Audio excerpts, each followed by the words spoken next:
किसी ने बड़े कमाल की बात कही है कि इस दुनिया में घूमने के लिए बहुत सारे सुंदर स्थान हैं, लेकिन सबसे सुंदर स्थान है आंखें बंद करके अपने भीतर देखना।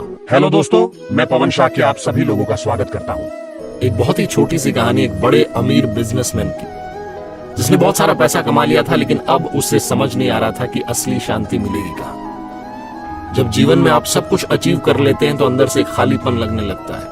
तब आपको समझ में आता है कि बहुत कुछ है जो मुझसे छूट गया।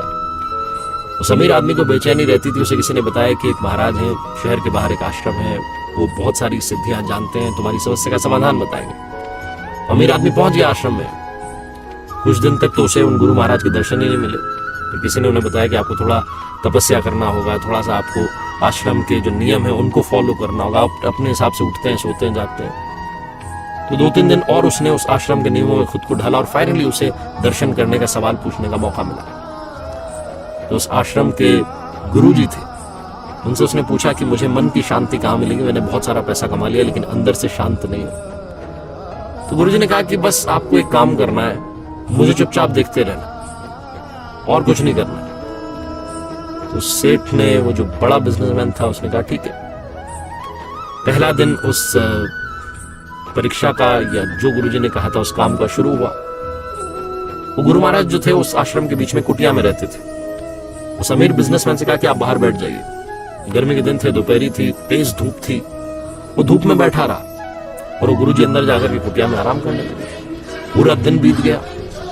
उसे को लगा शायद शाम में कुछ बताएंगे, कुछ बताएंगे। दूसरा दिन था, फिर से वो पहुंचा, उनके दर्शन किए, उनसे वही सवाल रखा। उन्होंने कहा बस बता दिया तो मैं चुपचाप जो कर रहा हूं देखते रहो।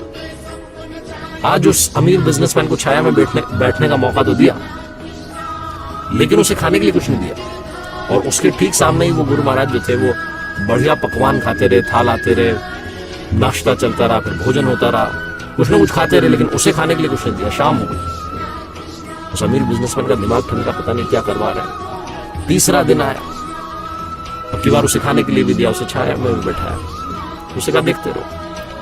उसी के ठीक सामने गुरु महाराज जो थे वो ध्यान में बैठ गए और बैठे रहे 3-4 घंटों तक। शाम हो गई, उसे कुछ नहीं कहा। चौथे दिन उससे रहा नहीं गया, उसने कहा बहुत हो गया आपका, आप मुझे कुछ बता नहीं रहे, मुझे कुछ समझ नहीं आ रहा, चाहते क्या है आप। तो उन गुरु महाराज ने कहा कि मैंने तो आपको पहले दिन ही समझा दिया था। जिस दिन मैंने तुम्हें धूप में बैठाया था और मैं अंदर कुटिया में था, उस दिन ही तुम्हें समझा दिया था कि मेरे हिस्से की छांव तुम्हारे हिस्से नहीं आएगी। दूसरे दिन, जिस दिन तुम्हें भूखा रखा था, उस दिन तुम्हें समझा दिया था कि मेरे हिस्से का भोजन तुम्हारे हिस्से नहीं आएगा, तुम्हारे काम नहीं आएगा।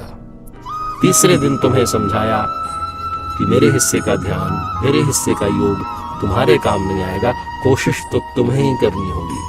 अगर तुम वाकई में मन की शांति चाहते हो तो अपने भीतर झांकना शुरू करो, ध्यान करना शुरू करो। किसी और से तुम्हें मन की शांति मिल जाए, ये संभव ही नहीं। ये छोटी सी कहानी सिखाती है कि लाइफ में परेशानी चाहे जो हो, दुनिया में कोई भी आपको उसका सलूशन नहीं दे सकता, बशर्ते आप खुद उसका सलूशन ढूंढना शुरू ना करें।